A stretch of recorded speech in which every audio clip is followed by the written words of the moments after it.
My name is Ethan. I'm 21 and I wasn't supposed to be telling this story. This was just supposed to be another family trip, something my mom planned for us to bond over before everyone went back to their normal lives. She booked us a long weekend trip in Savannah, Georgia. I didn't even want to go if I'm being completely honest. I thought it'd be old houses, cobblestone streets, and a bunch of ghost tour gimmicks. One of those cute spooky towns your aunt talks about on Facebook. We all know the person. My sister, as usual, was always excited. My dad, he didn't even care. And I was just tagging along. The second night, we split up. My mom and sister always enjoyed the riverboat dinners. I didn't. Too loud, too fake, too many people. And I never really liked the ocean. Always gave me the spooks. So I decided to sign up for something else. Something quieter. A night walking tour of the most haunted house in Savannah.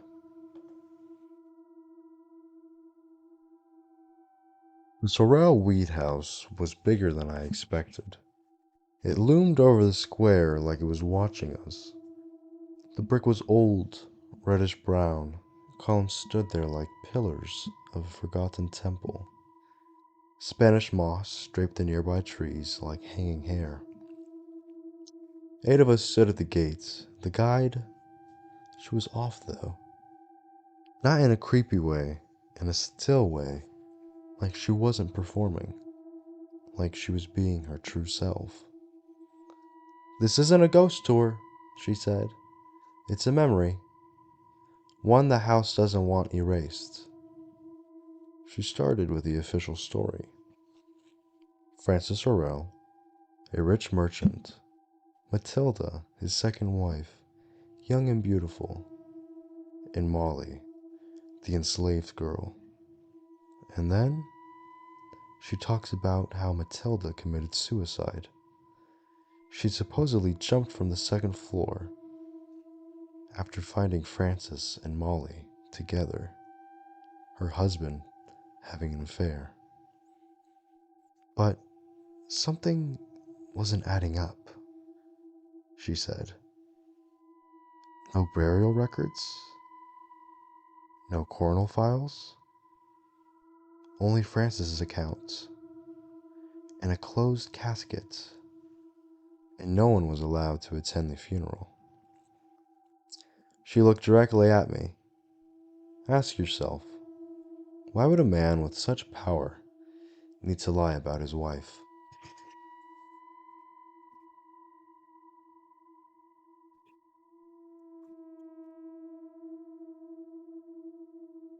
Basement wasn't on the daytime tour. The guide said it was structurally unstable. That was a lie. It was emotionally unstable, psychologically unstable, like the air itself was grieving. The bricks were wet, the light was low. You had to duck under a beam to move around. And then we reached it, a section of the wall with uneven bricks, patched over in a different color. The guide stood in front of it and said one thing. "This is where the story ends and the truth begins." She explained that a plumber accidentally broke through the wall in 2003, and inside, what they found truly haunted them. A rusted chair bolted to the ground, 2 iron chains, one snapped, and claw marks, deep ones, deep ones into the brick. She showed us a picture on a laminated sheet. The scratches were... wait, they weren't horizontal. They were vertical. Like she'd been trying to climb out. Or they'd been trying to climb out. It truly haunted me. It made me think. Someone was in there. For how long, I don't know. After that, the tour guide walked us to the front, told us to have a good night, and of course, they always ask for tips. I gave a $20 bill, the best I had at the time. I walked back home, talked to my mom and my sister. They had a lovely time on their boat tour. They had better food. Kinda wish I joined along. But I kept thinking back to the house, back to that room, back to that laminated sheet, the walls, vertical scratches. I jumped back into reality, got it off my mind, and enjoyed small talk with my family, got something to eat, doom scrolled on TikTok. I fell asleep. That night, I woke up. Felt like someone was calling me. Oh, I kept thinking back to those scratches. I felt a whisper, like it was calling me back to the house. I jumped out of bed, put on my shoes, tied my laces, snuck out. Wasn't trying to get my mom and dad pissed at me. They were already mad that I didn't join them on the boat tour. Closed the door silently, made sure no one heard, and I walked back. I wasn't expecting to get inside. I just remember walking and seeing the mansion, the bricks, the pillars, the moss swaying in the wind. I thought it was eerie in person during the day, but at night, it was different. I wasn't expecting to go inside, but the side gate was open. Not wide open, just a crack, like it was inviting me inside, calling me, pulling me.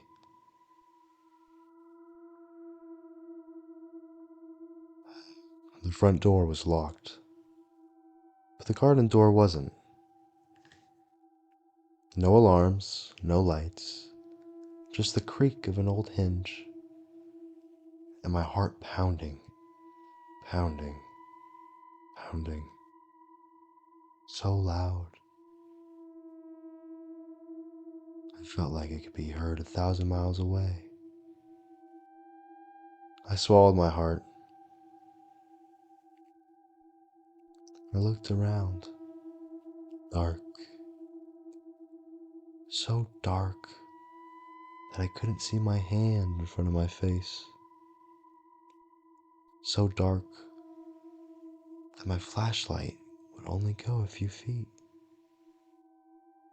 It felt off. Well, of course it felt off. What else was I expecting? I was trying to retrace the tour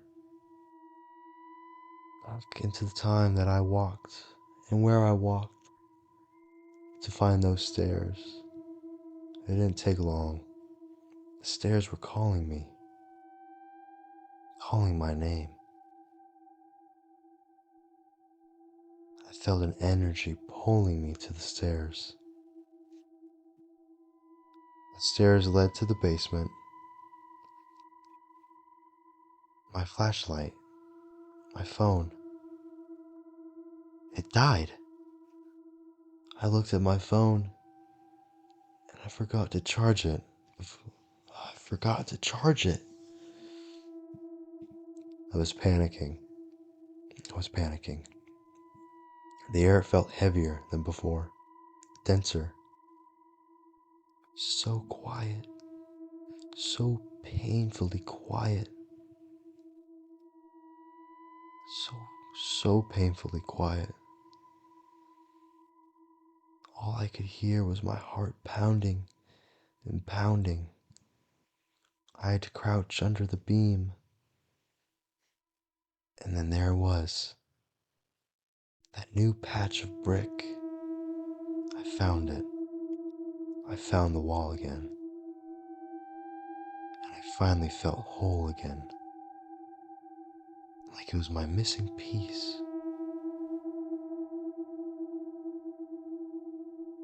I pressed my hand against the brick.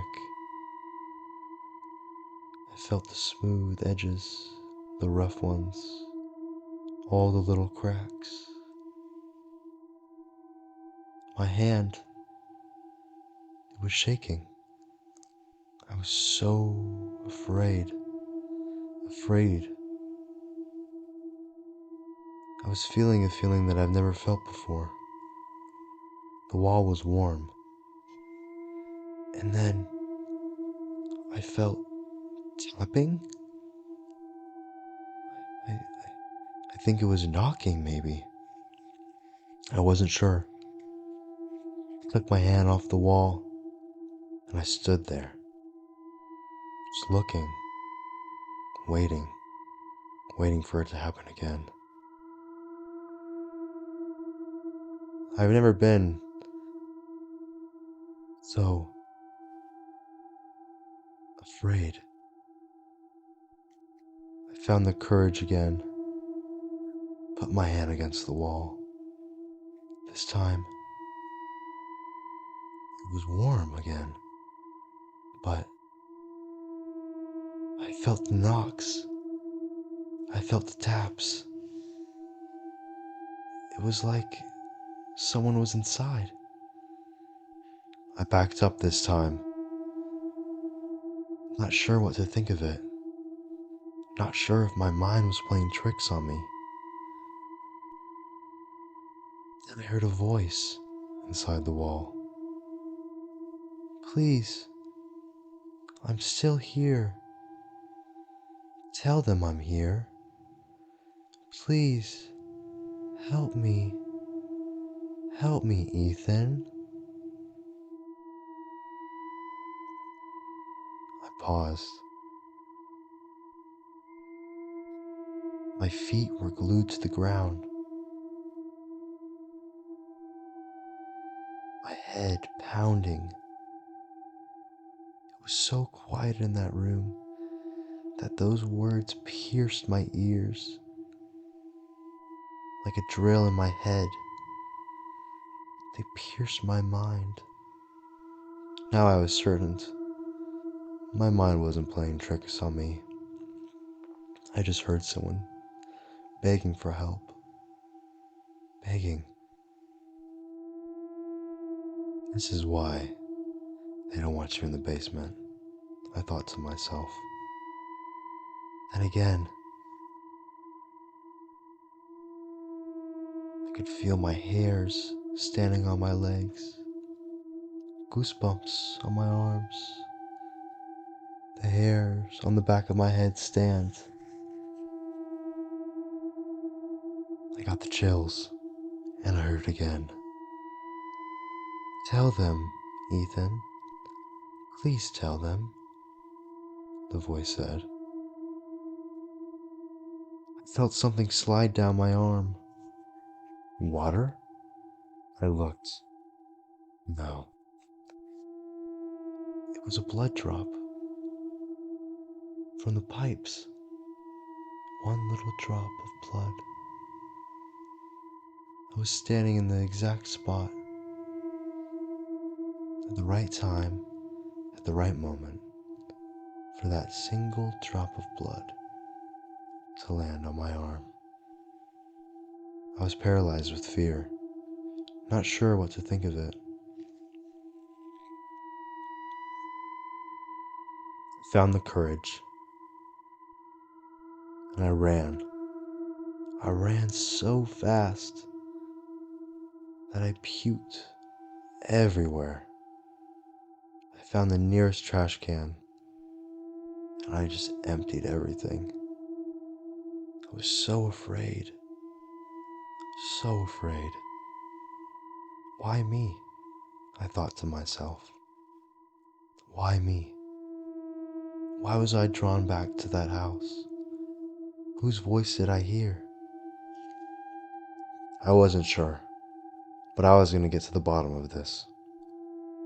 I ran back after I left all my all my food on the ground. I ran back to the house, and this time I didn't sneak in. I came in loud. My parents were so dead asleep. My sister was so asleep that they didn't hear anything. I'm glad they didn't hear anything. I couldn't let this go. I felt touched. I had to get to the bottom of this. I dug through archives, libraries, forums. I went full Reddit detective mode. And I finally found something. Hours later, with the sun coming through the apartment windows, I finally found something. It was like a relief. Like the weight off my shoulders was finally lifted. Like I could breathe again. Like I was me again. I finally found something. It stated, in 2004, shortly after the wall was breached, the city sealed it again, this time with cement. This was from a local zoning record. But why? Why would they seal it back again? Why would it matter? Who cares? I thought to myself. What secrets are they trying to keep hidden? Is the girl sealed in cement? Because the report was filed by one of those workers. They claimed they found a human molar behind the chair, still rooted, still bloody. No DNA match, no body. Did I come across some sick weirdo living across a fantasy and torturing some girl? It wasn't making sense. There was no investigation.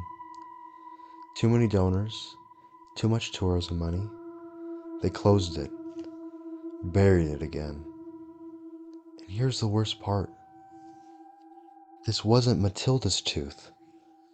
The molar, it belonged to Molly, the slave girl, the one he had the affair with. My mind wasn't making sense. None of it was. Everyone tells me that ghost stories like this, it's some southern tragedy. Poor Matilda, she jumped, or her ghost haunts the mirrors. Cute stuff, kid stuff. The stuff you can go on a ghost tour and go home at night and live your life like nothing happened. Go on with your life. But they forget. Ghosts don't leave blood behind. Ghosts don't whisper through walls. And ghosts don't scream in full sentences. Victims do. What happened in that house wasn't supernatural. It was calculated. Some sick freak. Someone wanted to make Matilda disappear. So Francis invented a prettier story. Suicide heartbreak. The ghost of a broken woman. But behind that wall is where the truth lies. Was something real? Something alive? For longer than anyone should be? Something that begged to be remembered? Or did I come across a copycat serial killer? Someone trying to play as Francis? Someone kidnapping someone and pretending it's Molly or Matilda? Was this some sick freak copycat? What I came across, I'm never sure what it really was. However, I do know this. If you go to Savannah, do not take that tour. Don't smile at the guide. And whatever you do, don't touch that basement wall. It's still warm, and the house is still listening. I hope you guys really enjoyed that um, video today. Really enjoyed making this type of content. And if you guys had any suggestions, any comments, any criticism, type of story that you'd like for me to tell, a different type of narration genre, if you would like more true insult cases, 411 cases, anything, I'm open for anything. Again, I hope you guys subscribe for more and like and comment. And I hope you guys have a chilling day.